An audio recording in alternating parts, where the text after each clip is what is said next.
Esta noche escucharás 4 historias malditas, inspiradas en el horror del cine, pero vividas aquí, en México. Bienvenido a Prohibido Saber. Quédate hasta el final, porque lo que vas a oír puede que ya esté más cerca de lo que imaginas. Historia 1. El Chucky de la Central. ¿Has visto la película de Chucky? Sí, ese muñeco diabólico que habla, mata y sonríe mientras lo hace. Muchos creen que es solo ficción, que nada así puede pasar en la vida real. Yo también lo creía, hasta que llegó a mi casa un muñeco muy parecido. No era de plástico, ni tenía una marca en la espalda, pero desde que entró a nuestra vida, nada volvió a ser igual. Esta no es una película, es mi historia. Y si estás escuchando esto, tal vez ya sea demasiado tarde para ti también. Nunca me gustaron los muñecos. Desde niño me daban mala espina. No sé si era por las películas o porque mi abuela decía que los muñecos con ojos grandes se roban el alma cuando duermes, pero lo que viví en carne propia superó cualquier historia que haya escuchado. Me llamo Víctor. Tengo 32 años. Vivo en Iztapalapa con mi esposa Mariana y nuestra hija Luz. Yo trabajo en un taller mecánico que heredé de mi padre, un hombre recto, seco, que jamás creyó en brujerías, pero que nunca permitió que metiéramos cosas raras a la casa. Ahora entiendo por qué. Todo comenzó a principios de julio, cuando Mariana encontró en Facebook Marketplace una publicación de una señora vendiendo cosas antiguas. Ella es fanática de los objetos retro, floreros, teléfonos de disco, radios viejos. Y cuando vio un muñeco en la publicación, dijo que era perfecto para decorar el cuarto de Luz. Era un muñeco extraño, cabello rojo, ropa de mezclilla, una camiseta a rayas y unos ojos. Juro que sentí que me veían a través de la pantalla. La publicación no decía nada más, solo muñeco antiguo, colección, no negociable, solo compradores serios. Costaba 150 pesos. Mariana lo consideró una ganga. Yo, sinceramente, no quería que lo compráramos. Había algo en ese muñeco que me ponía nervioso, pero Mariana insistió y fui por él una tarde después del trabajo. La dirección quedaba en la colonia Escuadrón 201. Era una zona de casas viejas, algunas en ruinas, con calles de tierra y postes torcidos. Toqué la puerta de una casa que parecía abandonada y después de unos segundos, una mujer mayor abrió. Su piel era como papel arrugado, su cabello largo y canoso. Tenía una bata sucia con manchas viejas. Me miró sin decir palabra. «Vengo por el muñeco», le dije. La señora se volteó sin responder y entró a la casa. Al poco rato, regresó con el muñeco entre sus brazos. Me lo entregó con mucho cuidado, como si fuera un bebé. Cuando le di el dinero, se me quedó mirando y susurró algo que apenas entendí. «No lo descuides. No le gusta estar solo». Me reí nerviosamente, sin saber qué responder. Volví al coche, puse el muñeco en el asiento trasero y regresé a casa. Nunca debí traerlo. Luz quedó fascinada con el muñeco. Lo abrazó como si fuera su nuevo mejor amigo. Se llama Tommy, dijo con una sonrisa enorme. Desde el primer día lo trató como si fuera un ser vivo. Lo sentaba a la mesa, le hablaba, lo cargaba por toda la casa. Mariana estaba encantada. Qué lindo que Luz tenga tanta imaginación, me decía. Pero yo no estaba tranquilo. En las noches escuchaba ruidos. Al principio pensé que eran los gatos del vecino, pero los pasos eran dentro de la casa, ligeros, rápidos, como de alguien pequeño. Al tercer día escuché risas, risitas agudas, entrecortadas, como si alguien jugara a escondidas. Una madrugada me levanté al baño y encontré la puerta del cuarto de Luz entreabierta. Me asomé y vi a mi hija sentada en el suelo, frente al muñeco, con la mirada fija. Le susurraba algo. Me acerqué sin hacer ruido. No te preocupes, Tommy. Yo no los dejaré que te lleven. Tú y yo vamos a estar juntos por siempre. Me dio un escalofrío. Luz, ¿qué haces despierta?, le pregunté. Ella volteó lentamente y sus ojos no eran los de una niña. Eran fríos, casi vacíos. Estoy cuidando a Tommy. Él no quiere que se lo lleven. Dice que tú no lo quieres. Me costó mucho convencerla de irse a dormir esa noche. Mariana me dijo que eran cosas de niños, que a veces se obsesionan con los juguetes, pero yo sabía que algo no estaba bien. Pasaron los días. La casa, antes llena de luz, comenzó a sentirse apagada. A pesar de que teníamos focos nuevos, las habitaciones parecían más oscuras, como si la energía se drenara. Mariana también empezó a cambiar. Se mostraba irritable, con ojeras profundas. Decía tener pesadillas todas las noches, pero nunca me contaba qué soñaba. Solo repetía, el muñeco está en todas partes. Una tarde llegué del trabajo y la encontré sentada en el sillón, inmóvil, con la vista fija en el muñeco que estaba frente a ella en el suelo. No lo toques, me dijo en voz baja. Me estaba mirando. Juro que me sonrió.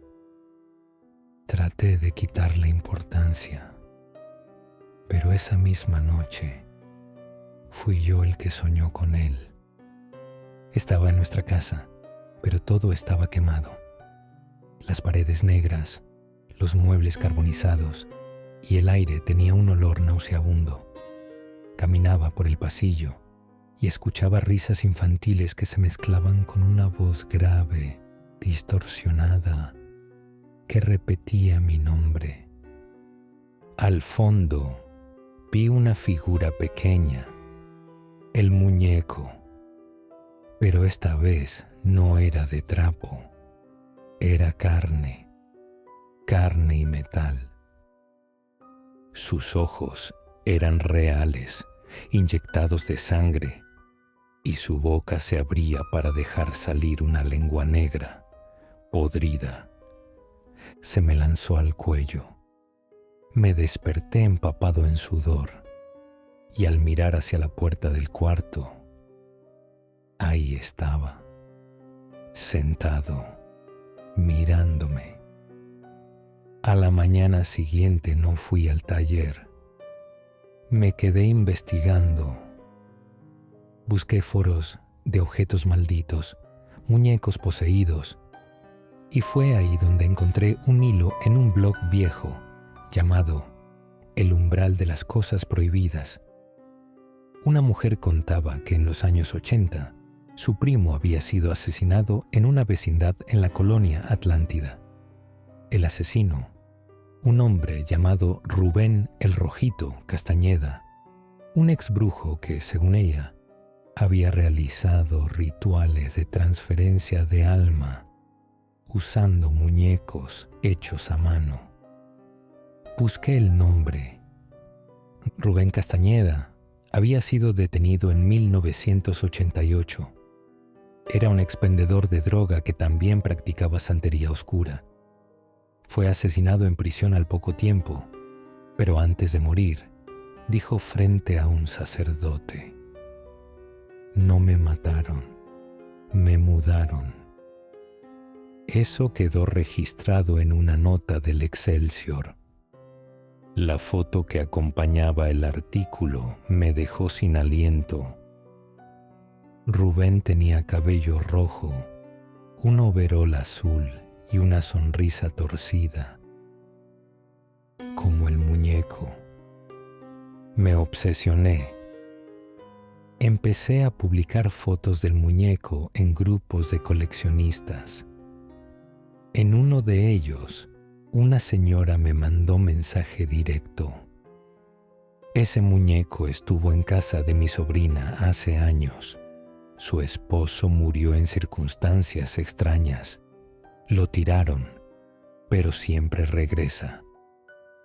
Otra mujer de Veracruz respondió: «Lo tuvimos hace más de 10 años. El niño de la casa se volvió violento. Una noche casi apuñala a su papá con un cuchillo de cocina. Dijo que fue una idea de su amigo rojo. Parecía una maldición que se traspasaba de casa en casa. Y ahora lo teníamos nosotros. No sabía qué más hacer. La casa se volvió inhabitable. Luces que se fundían al instante. Los espejos se quebraban sin razón. Y cada noche escuchábamos una voz, una risa o el sonido de algo pequeño corriendo por el techo. Fue cuando decidí buscar ayuda en una iglesia. No quería a cualquier sacerdote. Necesitaba a alguien que supiera de verdad sobre estas cosas. Me mandaron con el padre Anselmo, un anciano que había participado en exorcismos en Oaxaca y Veracruz. Vino con aceite bendito, sal y una cruz enorme de madera negra. Cuando llegó, miró al muñeco y palideció. Esto no es un simple espíritu. Aquí hay transferencia, una posesión antigua. Nos pidió que nos fuéramos al cuarto de atrás mientras él iniciaba la oración. Lo que pasó después fue imposible de olvidar. Los focos estallaron. Se escucharon gritos, como si muchas voces habitaran en el mismo espacio.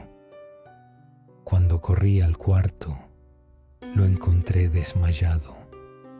El muñeco, intacto, pero con sangre en las comisuras de la boca. El padre despertó minutos después. Me miró a los ojos y dijo: «Ese ser no está encerrado en el muñeco.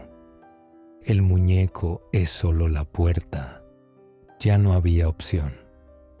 Me llevé el muñeco al taller.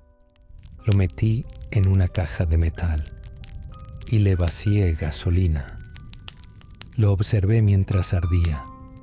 Su cara se derretía lentamente y por un segundo gritó. No fue mi imaginación. Gritó con una voz humana. Lo dejé consumir completamente. Creí que era el final. Volví a casa. Luz dormía. Mariana por fin sonreía. Por primera vez en semanas, la casa estaba en paz. Pero al día siguiente, al salir por el periódico, encontré algo bajo la puerta. Era un dibujo hecho con crayones, una figura pequeña de cabello rojo y la frase «Gracias por dejarme entrar». Vendimos la casa, nos mudamos al Estado de México. Mariana se embarazó otra vez. Luz pareció olvidar todo, aunque a veces todavía habla sola. Yo intenté seguir con mi vida. Hasta la semana pasada me llegó un paquete a mi trabajo, sin remitente. Dentro había una nota escrita con letra de niño. No te preocupes, Víctor, no me morí, solo cambié de cuerpo. Y una foto, una muñeca nueva, cabello rojo, sonrisa torcida, en los brazos de mi hija menor. Historia 2. El campamento maldito. ¿Recuerdas esa película de Viernes 13? Sí, la del campamento, los adolescentes y el asesino que nunca muere. Tal vez pienses que es solo una historia de Hollywood, pero esta historia pasó en México, en un campamento abandonado en la Sierra de Puebla. Y no fue hace décadas, fue hace 3 veranos. Yo estuve ahí y juro que, desde entonces, ya no puedo dormir junto a una fogata. Todo comenzó cuando a Brenda, mi amiga de la universidad, le ofrecieron un trabajo temporal, reabrir un campamento ecoturístico cerrado desde los años 90. Era parte de un proyecto de rescate cultural.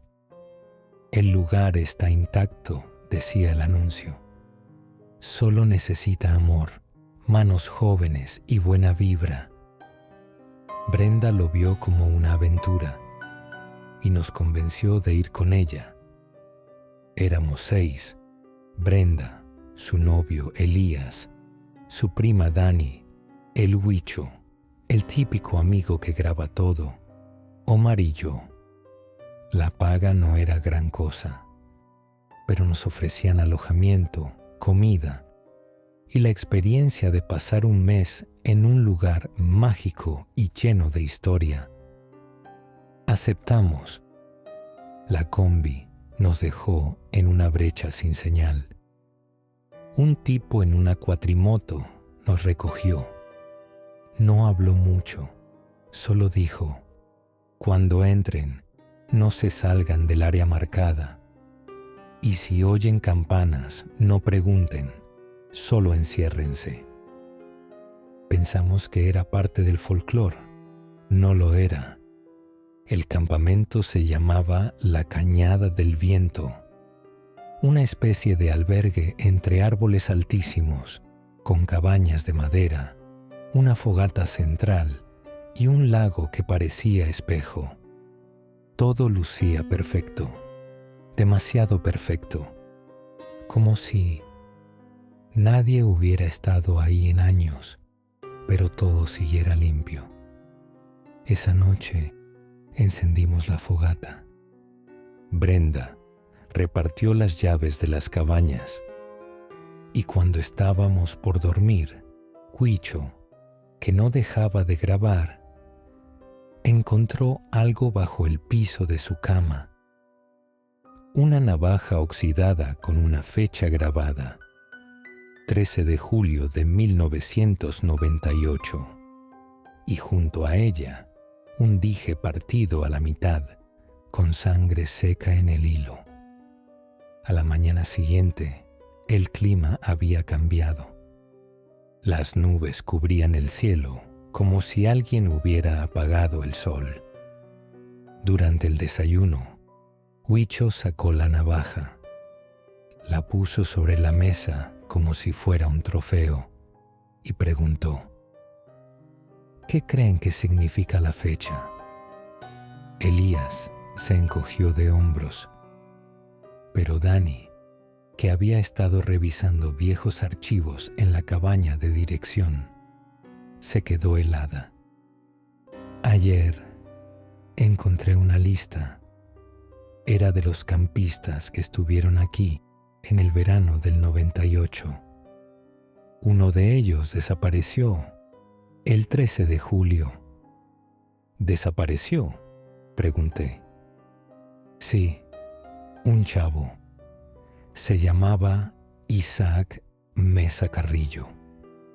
Dicen que salió a caminar al lago en la noche y nunca regresó. La versión oficial es que se ahogó, pero nunca encontraron el cuerpo. Todos nos miramos, no por el nombre, sino porque en la cabaña donde dormía Huicho había una placa de madera tallada con las iniciales IMC. Intentamos restarle importancia, chistes, bromas nerviosas. Pero cuando Brenda fue al viejo almacén por herramientas, regresó pálida. Traía en las manos una carpeta gris cubierta de polvo. Dentro había fotografías en blanco y negro del campamento, reportes de mantenimiento y una hoja aislada, más nueva que el resto, con una sola frase: no lo olviden, hoy no es el día, mañana, tal vez, pero si es 13, escóndanse. Nos reímos, otra vez, pero al caer la tarde, alguien tocó 3 veces en la cabaña de Brenda. Salimos todos. No había nadie, solo una marca en el suelo, unas huellas mojadas como de pies descalzos, pero iban en sentido contrario. Comenzaban justo en la puerta. La segunda noche no fue como la primera. El bosque había dejado de sonar. Ni grillos, ni pájaros, ni viento, solo silencio. Y en medio de ese silencio, Brenda juró que alguien la había llamado por su nombre. No gritado, nos dijo. Fue como un susurro desde el lago, como si estuviera dentro de mi cabeza. Pensamos que era el cansancio. Llevábamos 2 días limpiando, arreglando y lidiando con un lugar que parecía querer mantenerse en ruinas. Pero cuando Elías y yo bajamos al lago para verificar, algo estaba mal. El agua no se movía, no tenía olas, no tenía reflejo. Podías ver los árboles, pero no el cielo. Y cuando nos asomamos, nuestras caras no aparecían. Es como si el lago no quisiera mostrarte, dije en voz baja. De regreso al campamento, vimos otra cosa extraña. En la cabaña de herramientas, donde estaba la navaja, el dije había desaparecido. Huicho juró no haberlo tocado, pero su cámara, que siempre dejaba grabando, tenía un archivo nuevo. Duraba 13 segundos, solo ruido blanco, y al final, una respiración profunda. Lo borró sin pensarlo. Esa noche decidimos dormir todos en la misma cabaña, menos Omar. Él dijo que no creía en tonterías y que quería su espacio. Si escuchan ruidos, no me despierten, bromeó. Lo siguiente que escuchamos fue un golpe seco. Al salir, su cabaña tenía la puerta abierta. La luz estaba encendida, pero él no estaba, solo su celular y un rastro de lodo dentro de la habitación, como si alguien hubiera salido del lago y caminado hasta su cama. Omar no apareció esa noche, tampoco en la mañana siguiente, ni en los alrededores. Huicho y yo fuimos al lago. Solo encontramos su gorra flotando cerca de la orilla. La sacamos con un palo. Estaba empapada en algo que no era agua, una especie de limo oscuro, como aceite podrido. ¿Y si se fue por su cuenta?, intenté decir. ¿Descalzo, sin celular y sin avisar?, respondió Huicho. No se fue, se lo llevaron.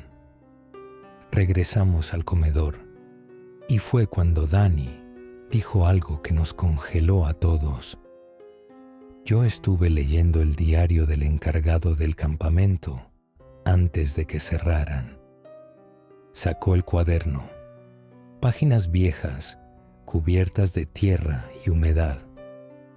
Pasó los dedos por las notas hasta que encontró la página. Nos la leyó. 13 de julio de 1998. Isaac no regresó del lago. Nadie lo encontró, ni sus cosas, ni sus huellas. Solo dejó su otra mitad. Y una promesa. ¿Una promesa?, preguntó Brenda. Sí, aquí dice: volveré cuando otro camine mis pasos, cuando alguien duerma en mi cama, cuando alguien toque lo que fue mío y cuando un nuevo 13 caiga en viernes. Entonces la cosecha seguirá. Dani levantó la vista. ¿Qué día es hoy? Brenda revisó su celular sin señal. Aún mostraba la última sincronización de fecha. Viernes 13 de julio. Silencio. Huicho temblaba. Yo sentía un zumbido en los oídos. Nos metimos en su lugar. Dije, lo despertamos.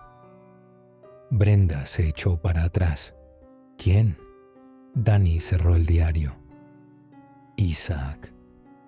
Pero si murió. Number nunca murió. Solo se hundió. Y esperó. Esa tarde, la niebla bajó desde el bosque como si el campamento fuera un plato caliente. La visibilidad se redujo.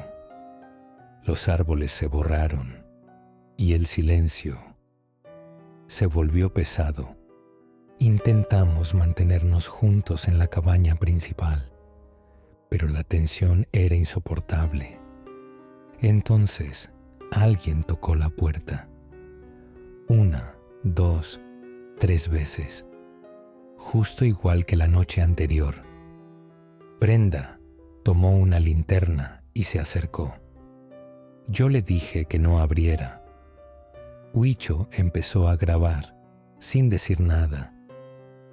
La puerta crujió lentamente.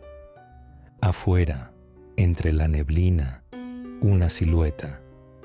Estaba de pie, inmóvil.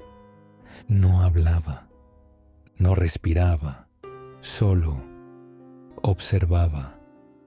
Era un hombre joven, descalzo, empapado, con la ropa rota, como si hubiera salido arrastrándose del fondo de un lago. Brenda retrocedió. ¿Omar? Pero no respondió. Solo levantó lentamente la cabeza y sonrió. Pero no era su sonrisa. Sus labios estaban partidos y en sus mejillas había costuras, cicatrices de hilo, como si alguien lo hubiera vuelto a armar. Intentamos cerrar la puerta, pero ya había dado un paso, y entonces corrió, saltó por la ventana lateral. El vidrio estalló. Huicho gritó. Yo empujé a Brenda hacia la parte trasera, y lo último que vi antes de correr fue su rostro reflejado en un espejo. No tenía ojos, solo 2 agujeros húmedos, como de barro recién excavado. Salimos por detrás, pero Dani no logró saltar. Se quedó atrapada y gritó, pero no pedía ayuda. Gritaba un nombre. Isaac, no lo toquen, no lo vean a los ojos. Cuando volvimos a encontrar a Dani, estaba sentada sobre las raíces de un árbol, abrazando sus rodillas, temblando. No lloraba, solo repetía una frase. No debía leerlo, no debía abrir la caja. Nos tomó minutos calmarla. Brenda la abrazó. Yo le pedí que hablara, y cuando al fin lo hizo, todo cambió. Yo sabía de Isaac desde antes. Sabía que el campamento no cerró por presupuesto, sino por lo que pasó. ¿Qué pasó realmente?, pregunté. Cuando desapareció, no lo buscaron en el bosque. Buscaron bajo el agua, pero el lago lo devolvió después de una semana, no con cuerpo, sino con una señal. Los peces muertos, el agua negra y una figura parada en la niebla. ¿Una figura? Sí, pero no era él. No tenía ojos, no tenía alma, y quien lo vio no volvió a hablar. Dani abrió su mochila. Sacó una cajita de metal oxidado. Estaba escondida en la oficina vieja. Dentro solo había tierra y cabello largo y negro. Brenda se cubrió la boca. ¿Y si Isaac nunca fue víctima?, dije en voz baja. No lo fue, confirmó Dani. Él fue el primer elegido, y cada 13 alguien más lo sigue. ¿Y nosotros? Nosotros lo despertamos, y ahora quiere reemplazo. Desde el bosque, una campana sonó, lejos, pero clara. ¿Escucharon eso?, dijo Huicho. Dani se puso de pie. Es la señal. Significa que el ciclo ya empezó, y esta vez no se va a cerrar solo. La campana siguió sonando durante 7 segundos exactos. Después, el silencio regresó, pero ya no era el mismo. Brenda nos hizo correr hacia la fogata central. Ahí, Huicho intentó revisar su cámara. No tiene nada, dijo. ¿Cómo que nada? Los archivos, todos borrados, hasta los que grabé antes de venir. Dani levantó la cabeza. Isaac no quiere que se sepa. Él no mata rápido, él borra. No lo vimos venir. Solo escuchamos un quejido corto y después un cuerpo caer al suelo. Huicho estaba de espaldas, desparramado, el cuello torcido en un ángulo imposible. Corrimos. Brenda gritaba el nombre de su primo. Yo solo jalaba a Dani por el brazo, que parecía saber hacia dónde ir. El cobertizo, hay una trampa, dijo. Nos metimos a un cuarto de madera lleno de herramientas viejas. La puerta se cerró sola. Dani nos empujó contra una pared falsa. Aquí es donde se escondieron los que sobrevivieron la última vez. Brenda temblaba. Última vez. Hubo otra en el 2005, pero nadie lo cuenta, porque nadie salió completo. Encendimos una vela vieja y en la pared vimos los nombres. tatuados con clavos, Isaac, Omar, Huicho y un espacio más. A medias, una sola letra, B. Brenda retrocedió. No, no, no. Pero antes de que pudiéramos consolarla, algo crujió en el techo. Pasos, lentos, pesados, y después la respiración, justo sobre nosotros. Isaac había llegado, luego el silencio, y después 3 golpes, 1, 2, 3, en la trampilla.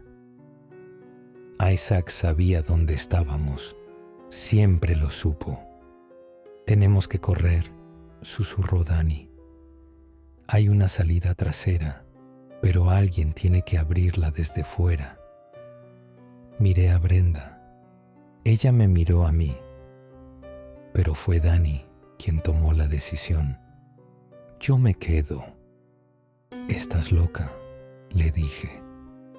Él me ha estado siguiendo desde antes. Yo fui la que encontró la caja. Yo lo desperté. Esto es mío. Dani abrió la puerta del pasadizo. Cuando llegue a la cabaña vieja, contaré hasta 5. Corran sin mirar atrás. No se detengan. Y si escuchan la campana otra vez, no contesten. Corrió. Minutos después, la puerta trasera se abrió. Salimos. Brenda tropezó. Yo la levanté y corrimos como si el infierno viniera detrás. A lo lejos, escuchamos a Dani gritar, no de miedo, sino de furia, como si estuviera enfrentándolo. Y entonces, el bosque rugió. Un viento nos empujó. Las ramas se agitaron y una última campanada sonó, solo una. Fuimos a parar a la carretera. Una camioneta de vigilancia pasó. Nos recogieron. No hablamos, no dormimos, solo esperamos. Brenda y yo dejamos Puebla esa misma noche. Volvimos a la ciudad en total silencio. Los días siguientes fueron una neblina. No respondimos llamadas. No vimos noticias. Solo intentamos olvidar, pero el olvido no funciona.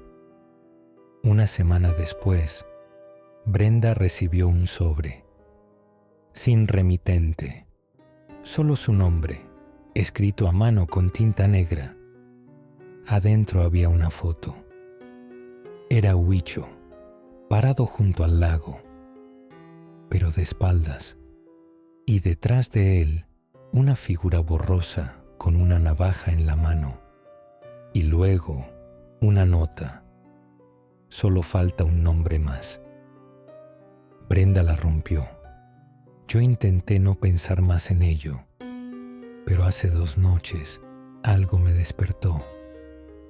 Era el sonido de una campana, débil, lejana, pero clara. Me levanté, fui a la ventana. Y en la acera, justo frente a mi edificio, alguien había escrito con gis rojo, IMC.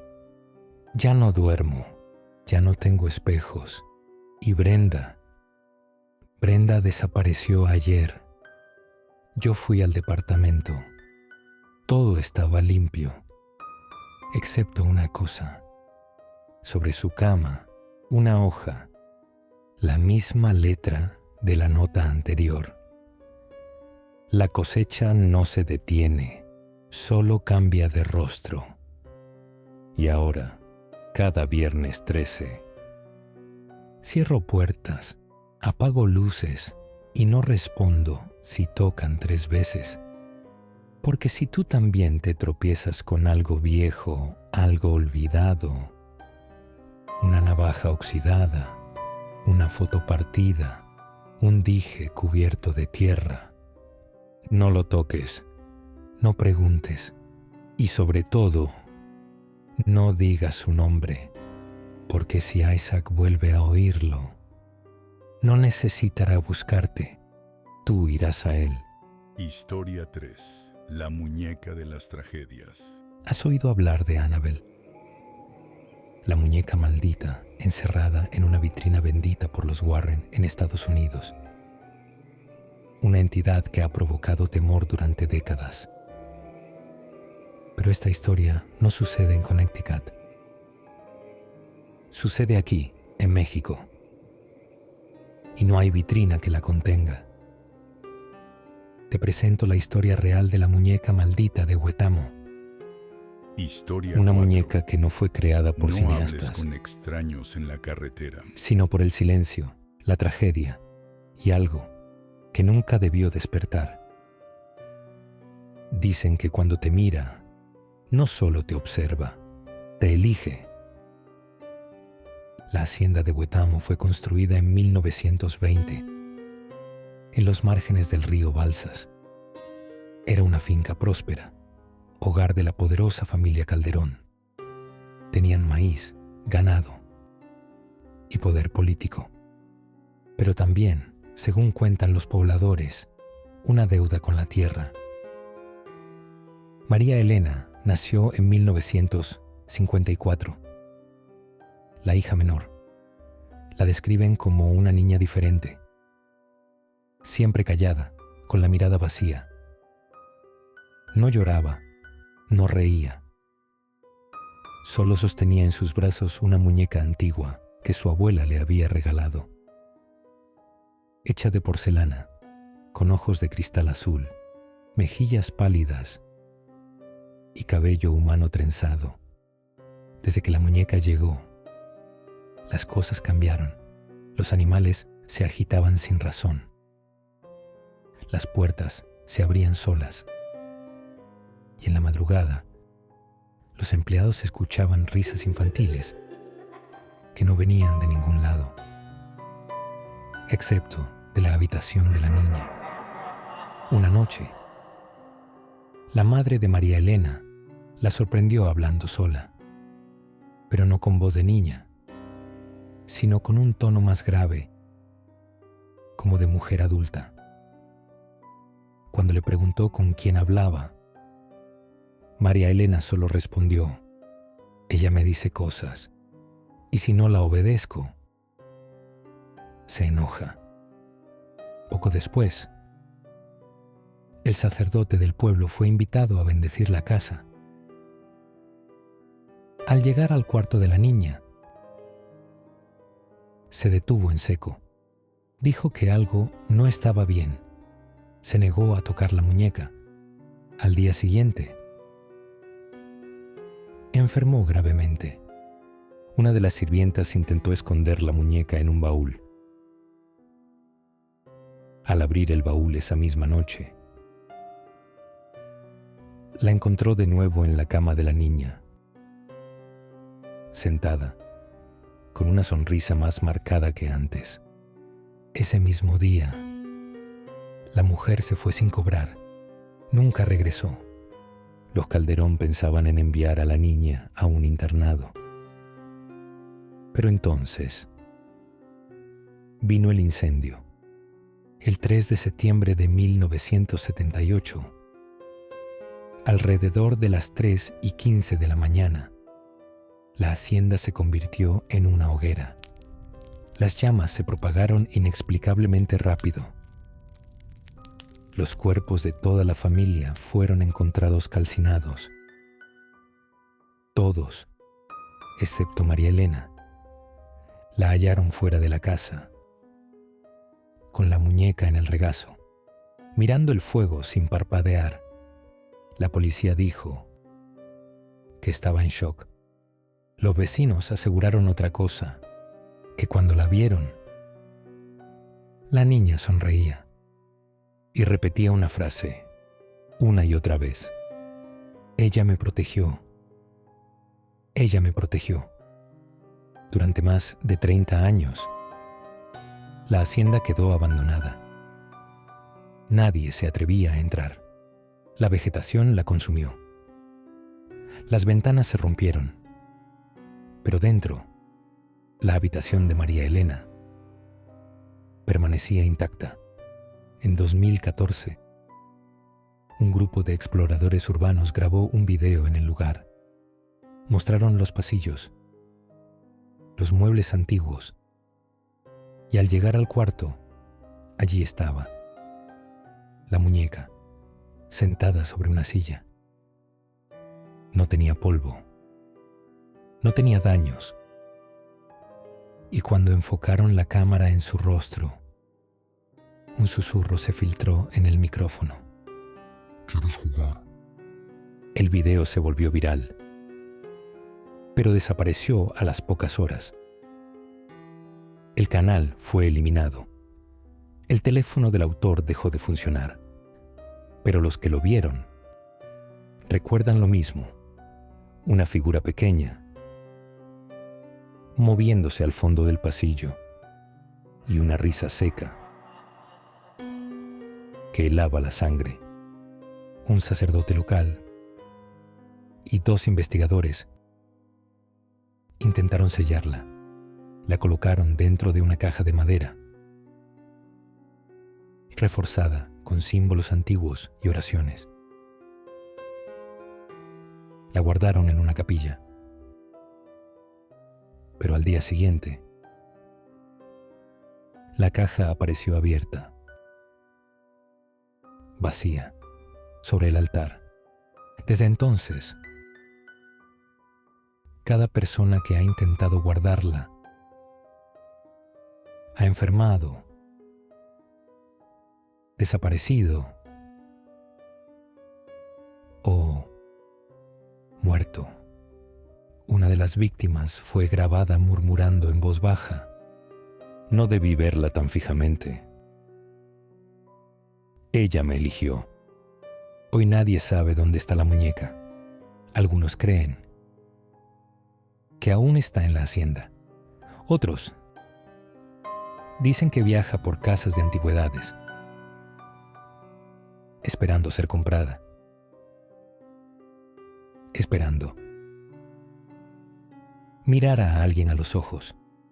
Dicen que si escuchas una risa de niña a las 3:33 de la mañana, cerca de tu cama, no te muevas,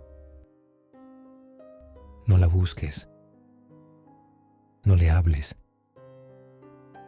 porque ya estás marcado. Si visitas Michoacán y encuentras una muñeca antigua de porcelana, no la toques, no la mires, no la lleves contigo, porque cuando ella te elige, ya no hay salida. Historia 4. No hables con extraños en la carretera. Nos seguía desde hacía kilómetros. Al principio creímos que era solo un loco más en la autopista. Una camioneta vieja, oxidada, sin placas. Pero no importaba si acelerábamos, si tomábamos atajos o cambiábamos de carril. Siempre aparecía detrás, tocando el claxon, lanzando ráfagas de luces, hasta que nos rebasó, y ahí lo vimos. Tiraba algo desde la parte trasera de su camioneta. Todo empezó un viernes por la tarde. Yo, Kevin, iba rumbo a Chiapas con mis 2 mejores amigos, Suri y Elías. Habíamos decidido hacer un road trip, grabando contenido para el canal de Suri. Quería hacer una especie de serie tipo paranormal en carretera, pero más improvisada, según ella, para que se sintiera real. Tomamos una brecha alterna, alejada de la autopista principal. Elías había encontrado un camino que, según Google Maps, nos ahorraba casi 2 horas de viaje. Esa fue la primera mala decisión. La segunda fue no haber dado la vuelta cuando lo vimos por primera vez. Salimos del último pueblo al caer la tarde. La carretera alterna era estrecha, sin asfalto, con curvas cerradas entre monte y vegetación densa. Casi no pasaban autos. Eso, en un principio, nos pareció ideal para grabar. Suri iba en el asiento del copiloto, enfocando con su celular hacia el parabrisas. Iba narrando estilo creepypasta. Dicen que en estas carreteras, si ves una camioneta sin placas, no debes rebasarla, porque lo que lleva no quiere que escapes. Se rió. Elías, desde atrás, también. Yo solo sonreí, con las manos firmes en el volante. Pero entonces apareció una camioneta pick-up vieja, oxidada, color café oscuro. Salió de una brecha lateral y se metió justo delante de nosotros. Iba a baja velocidad, tan lenta que parecía querer que nos fijáramos en ella. Lo más inquietante, no tenía placas y tenía algo grande, cubierto con una lona negra amarrada con cadenas en la caja. Suri bajó el teléfono. No mames, eso lo invocaste tú, güey. La camioneta avanzaba, sin prisa, como si supiera que íbamos a seguirla, y nosotros, en lugar de dar vuelta o detenernos, hicimos lo peor que podíamos hacer. La rebasamos. Fue un impulso. Yo solo quería salir de ahí, pero cuando pasamos junto a ella y volteé apenas un segundo, juro que vi al conductor. Era una silueta enorme, con un sombrero vaquero inclinado, pero lo que me perturbó no fue su tamaño, sino sus ojos. No parpadeaba, ni siquiera parecía moverse. Y aún así, supe que nos estaba mirando a los tres al mismo tiempo. ¿Lo viste?, preguntó Suri, todavía volteando hacia atrás. ¿Qué?, dije, intentando no sonar nervioso. Sus ojos. No parpadeó, ni se movió. Elías se asomó por la ventana trasera. No puede ir tan rápido con ese chatarra. Ya lo dejamos atrás. Yo quería creerlo. Pisé un poco más el acelerador. El sol había desaparecido tras las montañas y ahora el camino solo estaba iluminado por los faros del carro. El GPS mostraba aún 1 hora por esa ruta, sin señal, sin pueblos cercanos. 20 minutos pasaron, en silencio, hasta que apareció de nuevo. «No mames», gritó Elías. «Ahí viene». En el retrovisor, los faros de la camioneta brillaron como ojos en la oscuridad, acercándose rápido, muy rápido. Pisoteé el acelerador. La brecha era inestable, pero no tenía opción.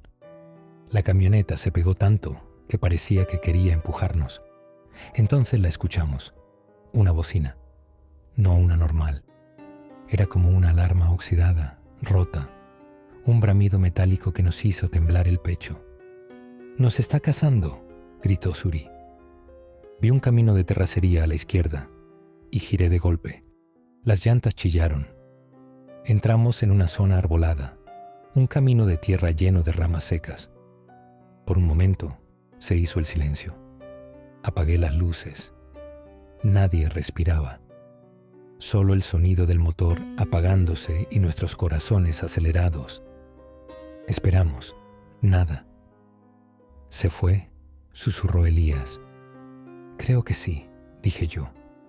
Suri grababa otra vez, susurrando al celular como si fuera parte del guión. «Si alguna vez te sigue una camioneta sin placas, no corras, porque correr es lo que más le gusta». «¿Y si damos la vuelta?», preguntó Elías. «No sé, siento que este lugar no es seguro». Suri tenía su celular en alto, pero ya no grababa. Lo sostenía como si fuera una linterna. Alguien más sintió eso. Yo asentí. Un escalofrío nos recorrió a los tres al mismo tiempo. Era como si el ambiente cambiara. El aire era más denso, más frío. Algo crujió entre los árboles. Una rama, un paso. «Ya estuvo», susurró Elías. «Vámonos». En ese momento escuchamos otro sonido, grave, lento, un respirar fuerte, húmedo y rítmico, como si algo grande estuviera oliéndonos desde la oscuridad. Yo no dije nada, solo abrí la puerta, encendí el coche y no encendió. Intenté de nuevo. Nada. Suri empezó a llorar bajito. Fue entonces que vimos la lona. La misma lona negra con cadenas estaba tirada al lado del carro y no había señales de la camioneta, solo la lona, como si hubiera sido arrojada desde lo alto o como si alguien la hubiera traído caminando hasta nosotros. Elías empezó a gritar: «No, no, no, no, eso no puede estar aquí. Estaba en la carretera». Suri se volteó hacia mí. «Kevin, si eso nos siguió hasta aquí, no estás solo». De pronto, algo se movió detrás del auto. Una sombra. No corría, no caminaba. Se deslizaba entre los árboles, como si no necesitara piernas. Solo presencia. Entonces, la bocina sonó otra vez. No cerca, sino justo encima de nosotros, como si estuviera en los árboles. Yo grité, giré la llave. Esta vez el coche arrancó y salimos disparados sin mirar atrás. Aceleré sin rumbo. Solo quería alejarme de esa zona. La carretera de tierra serpenteaba entre cerros. No sabíamos si íbamos en dirección correcta, pero no importaba. Entonces, de golpe, algo cayó sobre el cofre. Un golpe seco, fuerte. El carro se tambaleó. El parabrisas se agrietó. Grité. Suri chilló. Elías se tiró al piso del asiento trasero. El cuerpo era enorme, oscuro, con alas que se plegaron sobre el cofre. No tenía rostro, solo una máscara de cuero reseco con agujeros para los ojos. Pero esos ojos eran como pozos sin fondo, como si miraras dentro de una fosa común. Intenté frenar. El ente se sostuvo del cofre como si fuera parte del auto. Abrió la boca, pero no tenía dientes. Tenía algo peor. Tenía picos, como si su boca estuviera hecha para perforar huesos. Suri comenzó a golpear el parabrisas desde adentro, como si eso sirviera de algo. Entonces, levantó el vuelo. Sí, voló. El ente abrió dos alas largas y huesudas y se alzó por los aires como un murciélago endemoniado. Se elevó sobre nosotros y en un segundo desapareció en el cielo negro. Yo seguí conduciendo. No podía pensar, no podía hablar. Solo quería que saliéramos vivos de ahí. Detuve el carro cuando llegamos a una gasolinera abandonada, de esas que parecen más un recuerdo que un negocio. Las luces estaban apagadas. Nadie en kilómetros. ¿Lo vieron volar?, susurró Suri. ¿Lo vieron? No era humano, murmuró Elías. No era real, intenté decir, pero ni yo me creía. Suri temblaba, todavía grabando. Lo que nos sigue no está vivo, pero tampoco está muerto. Está hambriento. La gasolinera estaba desierta, pero no del todo abandonada. Había una pequeña oficina. Una luz tenue parpadeaba adentro. Elías se quedó en el auto, pálido, repitiendo entre dientes que eso no era real. Suri y yo bajamos, empujamos la puerta y adentro encontramos a un hombre viejo, con barba blanca y una gorra empolvada. No se sobresaltó al vernos, como si ya nos esperara. «¿Lo vieron, verdad?», preguntó con voz seca. «¿Qué cosa?», dije, aunque ya sabía. La camioneta, el ruido, los ojos. Suri dio un paso atrás. «¿Qué es eso?». El viejo escupió en una lata oxidada. «Le llaman el vigía. No tiene nombre humano. No lo necesita». Aparece cuando alguien se sale del camino, no de la carretera, del camino del alma. Le gusta la sangre joven, pero no la toma de inmediato. Le gusta el miedo, le gusta el juego. Es un demonio, es peor, es algo antiguo, mexicano, prehispánico, pero deformado. Un recolector de almas descarriadas, y ustedes lo miraron a los ojos. Elías irrumpió en la oficina, con la cara blanca como cal. Está aquí otra vez. Corrimos al carro. Las luces interiores parpadeaban, el motor encendido, solo. Y en el cofre, una mano sangrienta marcada con 5 dedos larguísimos. Suri chilló. El viejo no se movió. Solo nos dijo, si lo quieren alejar, no griten, no corran, no miren atrás. Arranqué de nuevo. Salimos disparados. Pero sabíamos que no servía de nada. Él ya nos había elegido. La carretera seguía, pero ya no sabíamos hacia dónde. Ni el GPS funcionaba. Las señales desaparecieron. Las estrellas eran lo único que nos ubicaba. Y ni ellas se veían del miedo. Suri no paraba de llorar. Elías temblaba. Yo manejaba como si eso fuera a salvarnos. Y entonces, de nuevo, la bocina. Un rugido oxidado, profundo, imposible de localizar. «No mires atrás», gritó Suri. Pero Elías no obedeció. Giró la cabeza y desapareció. No gritó, no se quejó, no se escuchó ningún golpe. Simplemente ya no estaba. Suri giró en su asiento y gritó con todo el aire de su cuerpo.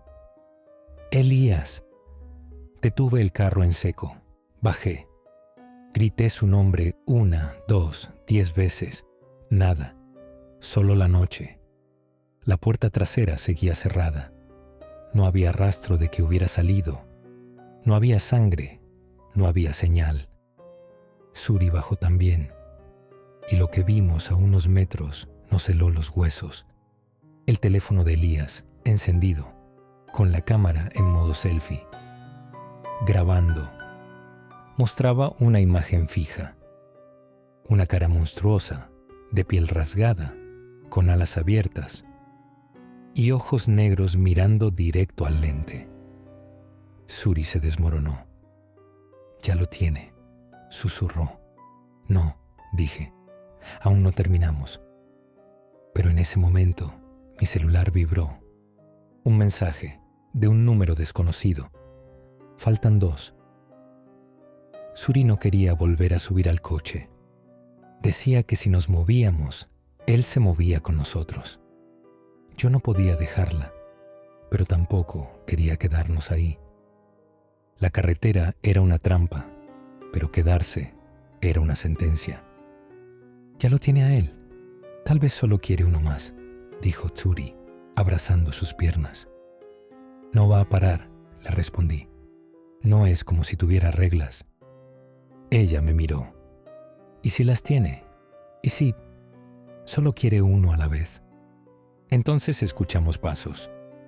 No eran apresurados. Eran fuertes, lentos, decididos. El aire se volvió helado. Los árboles parecían inclinarse. Suri se puso de pie. Me miró con los ojos llenos de lágrimas y de decisión. «Corre, Kevin. No mires atrás. No. Corre, carajo». Y antes de que pudiera detenerla, Suri echó a correr al monte contrario, gritando su nombre, como si quisiera atraerlo. Yo obedecí. Subí al coche. Aceleré. Durante minutos no vi nada, ni bocinas, ni alas, ni cuerpos, solo oscuridad. Cuando amaneció, llegué a un poblado. Pedí ayuda. Nadie creyó mi historia, por supuesto. Nadie encontró el coche, ni a Suri, ni a Elías. Solo me encontraron a mí, vivo, pero marcado, en la parte trasera de mi cuello, una cicatriz que no tenía antes, una forma circular, como si algo me hubiera tocado o marcado. Y desde entonces, cada vez que escucho una bocina rota en la calle, sé que aún no termina